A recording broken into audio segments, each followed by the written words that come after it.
You ask Tiger to solve. This deals with linear equations with one unknown. The final result is x equals 7. Let's solve it step by step. Group all x terms on the left side of the equation. Subtract 3x from both sides. Group like terms. Simplify the arithmetic.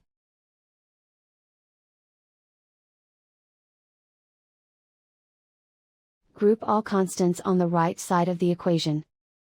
Subtract 14 from both sides. Simplify the arithmetic.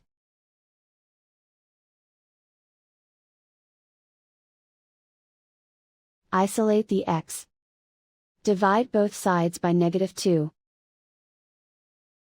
Cancel out the negatives. Simplify the fraction. Cancel out the negatives.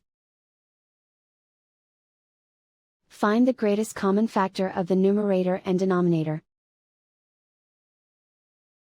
Factor out and cancel the greatest common factor.